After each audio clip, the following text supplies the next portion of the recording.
ang sentro ng mga napapanahong balitagam. Ngayong Deaf Awareness Week, abot kaya at gawang Pilipino na hearing screening device para sa mga bagong panganak, pinondohan at sinuportahan ng DOST PCHRD. Kooperatiba sa La Union at sakahan sa Samar, sinanay ng kani-kanilang DOST Regional Offices para mapayaman ang industriya ng pangingisda. Halal S&D program ng DOST, regional winner ng prestigyosong CSC Presidential Lingkod Bayan Award. At ngayong kasagsagan ng pagtataas ng presyo ng mga pangunahing bilihin, isang programa ng DOST ang magbabalik para tulungan kayong gumawa ng abot-kaya pero masusustansyang mga recipe para sa nalalapit na holiday season. Kung ano yan, abangan sa eksklusibo naming panayam.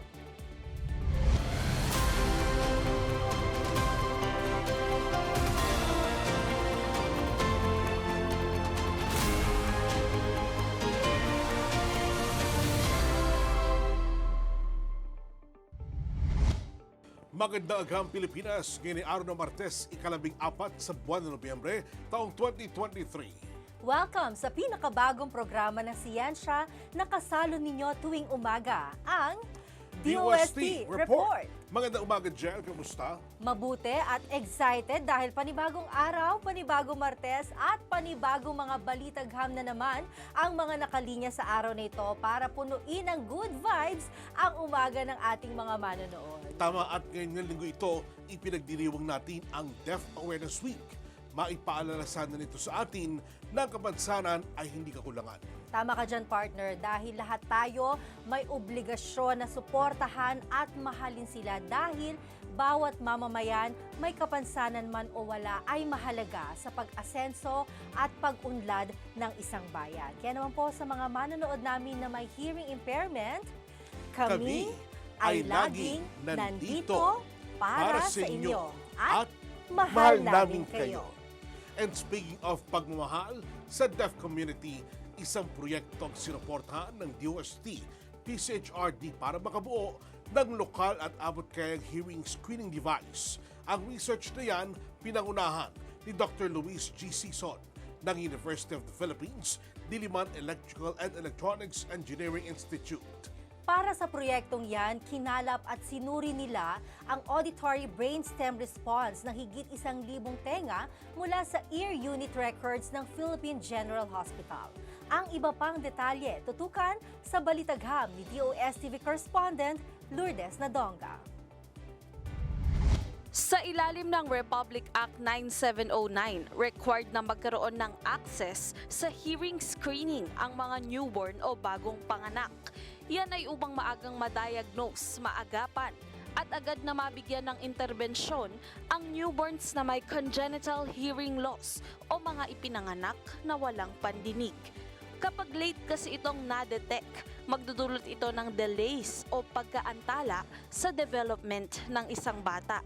Halimbawa na lang, sa aspeto ng speech at language development, maaaring late matutong makapagsalita ang bata. Ayon pa sa DOST PCHRD, ang isang household sa Pilipinas na may kaanak na walang pandinig sa magkabilang tainga ay gumagastos ng nasa higit 4 na milyong piso para maka-avail ng specialized na edukasyon at specialized care. Subalit kung sa pagkapanganak pa lang, matutukoy na walang pandinig ang isang bata, maaga siyang mabibigyan ng interbensyon. Dito, makakatipid ng milyon-milyon sa gastusin ang isang pamilya at hindi pa madedelay ang development ng bata. Ang problema, malaking pagsubok pa rin sa ating bansa ang access sa newborn hearing screening. Kailangan kasi ng mga ganitong device na gawang lokal para mababa lang ang total development cost at maengganyo ang mga lokal na pamahalaan na bumili ng sarili nilang units. Dahil dito, sinuportahan at pinondohan ng DOST PCHRD ang isang pagsasaliksik na layong makadevelop ng Hearing for Life o HELE device para sa mass production at clinical validation. Kung mayroon ito sa mga lokal na pamahalaan, mas magiging accessible sa publiko ang serbisyong ito. Jel Onin, sa mga susunod na buwan ay inaasahang makukumpleto na ng project team ang development ng software at hardware design ng Hele device system. Ito ay para makapag-proceed na sila sa clinical validation, data compilation at analysis ng ABR waves. Inaasahang makakapag-produce ito ng abot-kayang hearing screening device para maagang ma-detect at mabigyan ng intervensyon ang hearing impairment, bagay na may positibong epekto sa pisikal, mental at emosyonal na development ng isang bata. At yan ang aking balitagham sa araw na ito. Ako si Lourdes Nadonga, delivering science for the people. One DOST for you. Balik sa inyo. Salamat Lourdes. Sa ibang balita naman, pagpapayaman sa industriya ng pangisda. Yan na ang ibabaw sa kaliwat ka ng community trainings na isinagawa ng Provincial Science and Technology Office ng La Union at Samar. May balitagham si DOSTV correspondent Rino Cabungkal. Isang kooperatiba sa probinsya ang sinanay ng La Union Provincial Science and Technology Office sa paggawa ng sardinas. Bunsod yan ng layunin ng Community Fish Landing Center Marketing Cooperative na mapalawak hindi lang ang product line nito kundi maging ang karnasan at industriya ng pagproseso ng sardinas sa La Union. Sa naturang training, nagkaroon ng introduksyon sa basic food safety and good manufacturing practices at hands-on training sa paggawa ng sardinas kung saan idinitalye ang step-by-step process nito. Sa Samar naman, usapang isda pa rin. Nagsagawa ng Technology Needs Assessment ang Samar Provincial Science and Technology Office sa nag-iisang producer ng high-quality bangus fingerlings sa Base Samar, ang Green Hand Integrated Farm sa Barangay Tingib. Dito naman tinasa ng PSTO ang kalakasan, kahinaan, mga oportunidad at banta sa isang business enterprise para matukoy ang nararapat na science and technology interventions para sa kanila. Jel, Onin, ang mga isinagawang training ng PSTO La Union at Technology Needs Assessment ng PSTO Samar ay para palakasin ang kapasidad at ang kapabilidad ng mga Pilipino sa pangingisda na kumukuha ng kanilang ikinabubuhay. At yan ang aking balitagham sa araw na ito. Ako si Rino Dominic Cabungkal, delivering Science for the People, One DOST for you. Balik sa inyo. Salamat Rino. Samantala, kontribusyon at kahusayan sa halal industry. Yan ang ipinamalas ng DOST Halal S&T Program na wagi bilang regional winner ng prestihiyosong CSC Presidential Lingkod Bayan Award. Ang detalye alamin sa balitagham ni DOSTV correspondent Shamay Grande. Wagi ang Halal S&T program ng Department of Science and Technology bilang regional winner ng prestihiyosong Civil Service Commission Presidential Lingkod Bayan Award. Kinikilala ng naturang award ang mga lingkod bayan na nagpakita ng katangi-tanging kontribusyon at serbisyo sa pamahalaan. Ipinagkaloob ito kay DOST Region 11 Director Dr. Anthony Sales at 4 pang iba na nakapagbahagi ng malaking kontribusyon sa halal industry sa bansa. Noong 2016, nag-develop ang DOST Region 11 ng Mindanao Halal Research and Development Extension Plan. Sa ilalim rin ng naturang programa, nakapagtayo ng 4 na operational halal verification laboratories sa DOST Region 11, 4A, 12 at Cotabato City. Kaya nitong makapagbigay ng alcohol analysis at porcine DNA detection para sa mga produkto. Dahil din sa programa, nasa 12 negosyo ang maituturing na ngayong halal compliant habang 184 subject matter experts naman ang nadagdag sa mga halal advocates sa ating bansa. Jel Onin kasalo ni Regional Director Sales sa award na ito sina Dr. Josephine Migalbin ng University of Southern Mindanao, Halal Verification Laboratory ng DOST Calabarzon na si Agnes Morales, DOST Davao Region na si Alma Lamparas at Maria Rachel V. Parcon ng DOST ITDI Halal Cosmetics Research and Development Team. At yan ang aking balitagham sa araw na ito. Ako po si Shamay Grande, delivering science for the people. One DOST for you. Balik sa inyo. Salamat siya May at sa aming pagbabalik. Isang programa ng DOST ang magabalik para tulungan kayo makagawa ng recipe na abot kaya pero swak sa bulsang ipaparating na holiday season. Kaya tutok lang dahil magbabalik pa ang pinakabagong season ng Morning Science program niya na DOST Report.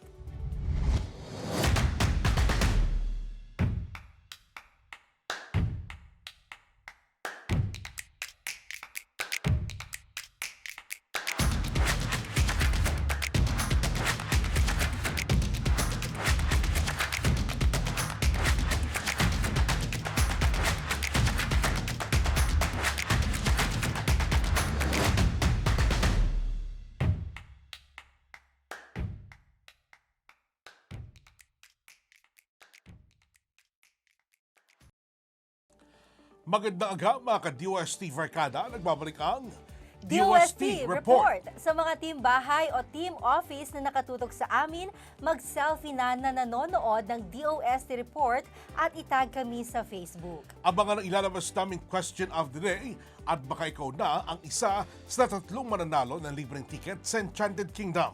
Kaya tutok lang mga ka-DOST Verkada.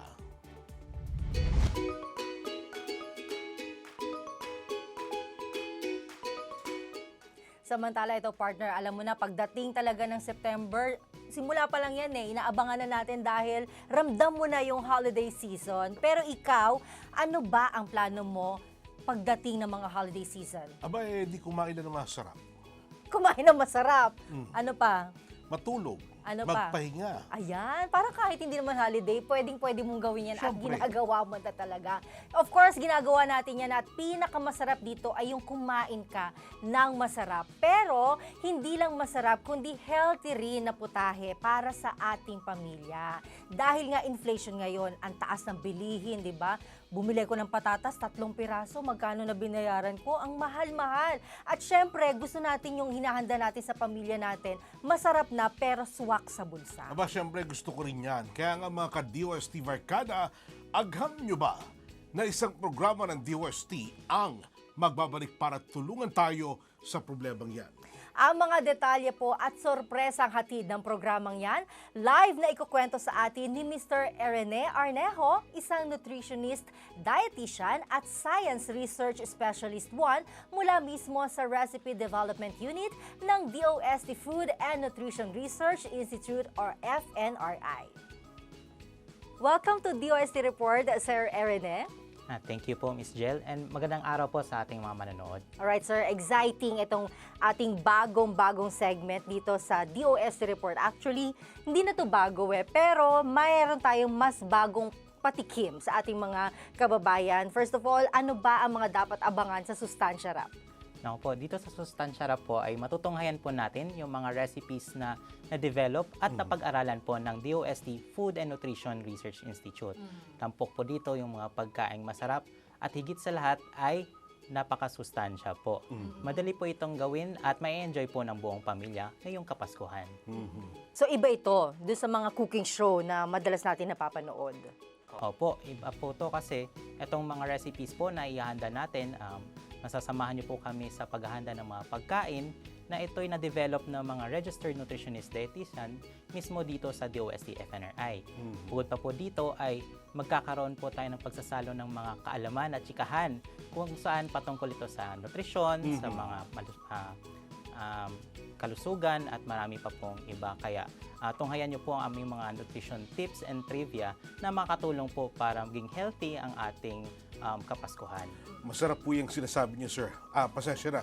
Hindi lang pala masarap, kundi masustansya pa. Pero ano ba mga examples ng pagkain na binabanggit po ninyo na na-develop po ng FNRI? Na po, ang dami na po namin mga masustansyang pagkain na na-develop at isa pa po dito ang excited na kaming share ay paano nyo po ba gawing magiging mura at locally available ang pesto.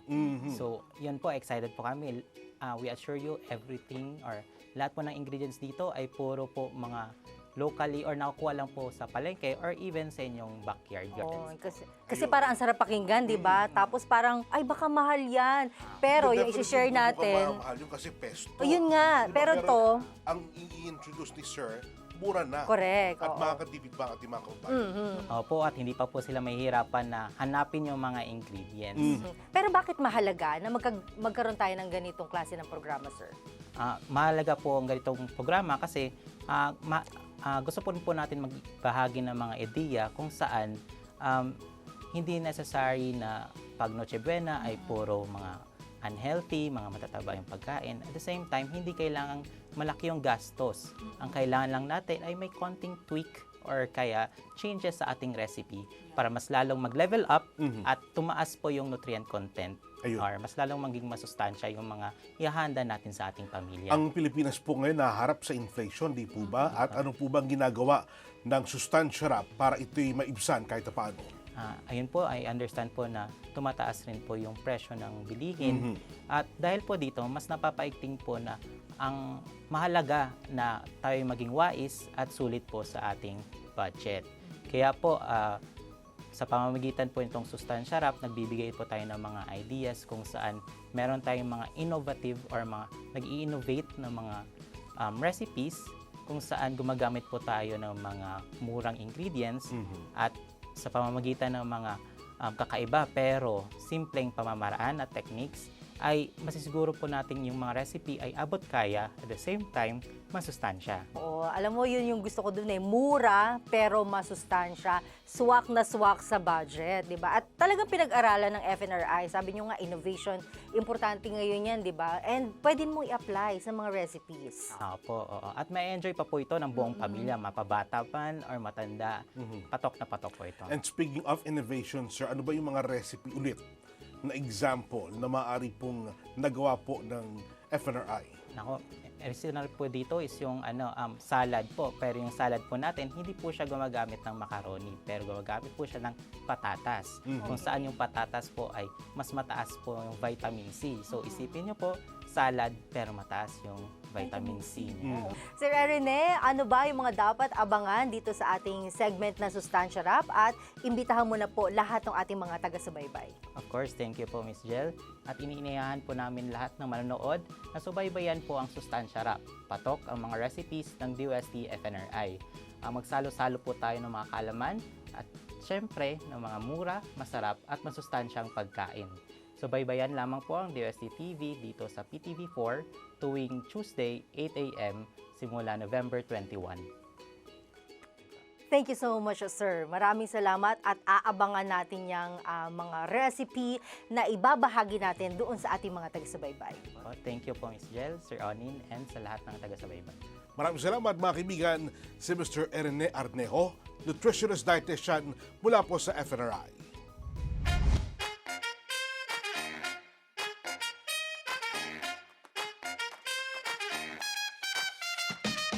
Kazayang morning mga ka-DOST Barkada. I am your DOSTV correspondent Kazaya Rapas, but you can call me Zia para sa mas pinazayan niyong umaga. At ang pa-premiere natin for today's video ay free ticket to Art in Island!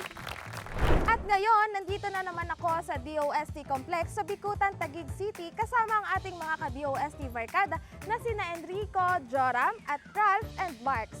Okay, simple lang ang rules natin. Ang unang lumapit sa mic, siya ang sasagot. At ang unang makatatlong puntos ay siya ang mananalo. Ready? G? G. Okay, para sa unang tanong. Who is the father of evolution? Go! Charles Darwin. Okay, 1 point. Okay, for the second question, what is the symbol for copper? Go! See you. Oh, eto na. 1 point, 1. For the third question, is blood homogeneous or heterogeneous mixture? Go! Homogeneous. Okay, 2 points. Hard question. Ano ang formula ng table salt? Go! Ano? PCL. Tama! What is the supercontinent? Go! Pangeria. Yeah! Congratulations, Enrico and Joram, para sa libreng ticket! And that's a wrap para sa ating DOST Trivia Question. Abangan ulit ang DOST Report para sa mas kasiyasiyang morning!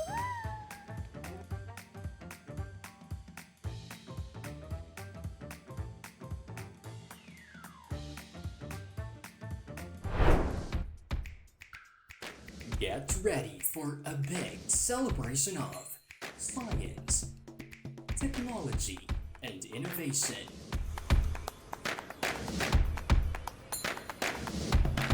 Experience immersive exhibits. Be part of productive dialogues. See how ideas turn into reality through research, collaboration, and innovation. Join us this November 22 to 26 in Iloilo City.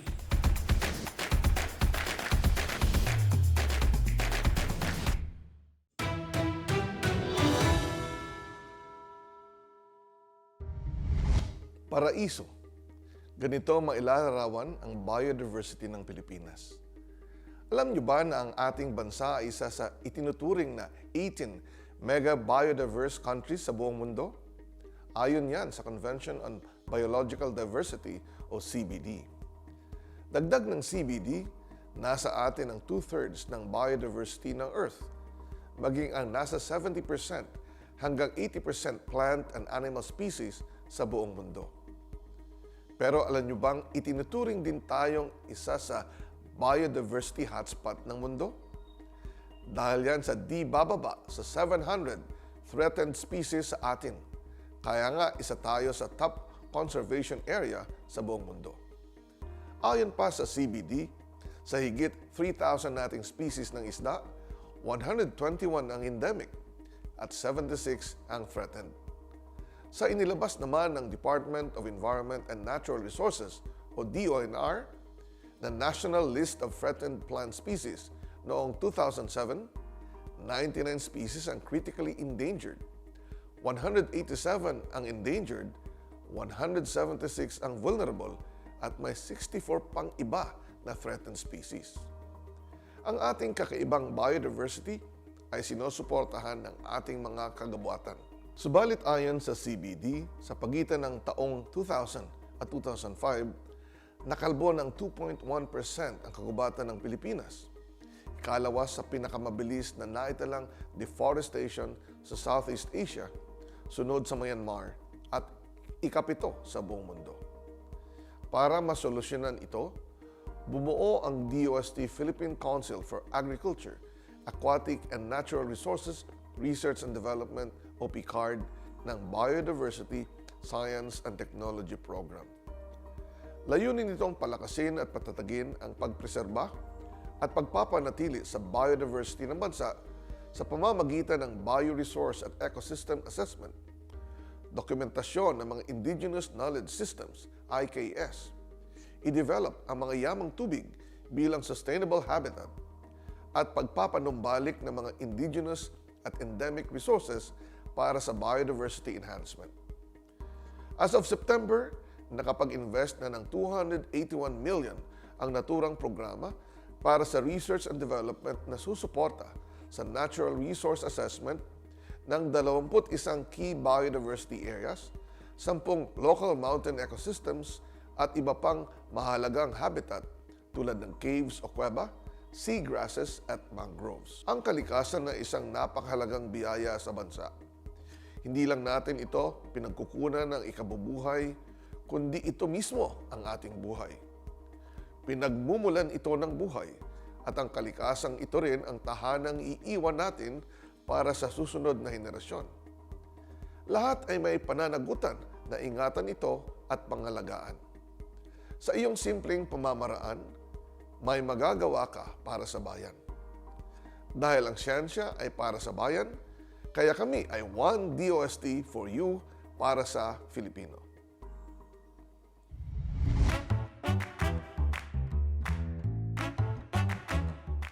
At bago tayo magpaalam, narito ang aming question of the day. Anong device para sa mga bagong panganak ang sinuportahan at pinondohan ng DOST PCHRD. Naku, madali lang ang sagot dyan kung nakatuto kayo sa ating report kanina. Tama ka dyan, partner. Kaya naman po ipadala lamang ang inyong mga sagot sa DOSTV Facebook page. Kalakip ang selfie na nanonood kayo ng DOST report sa PTV4 and get a chance to win free tickets sa Enchanted Kingdom. Mga ka-DOST Barkada, yan po ang hatid naming mga balita na nagpa-good vibes ng inyong umaga. Muli ako po si Jel Miranda. At ako naman si Oning Miranda, patuloy na maghatid ng mga napapanahong balitagal. Para sa mas maunlad na bayan at maliwanag na kinabukasan.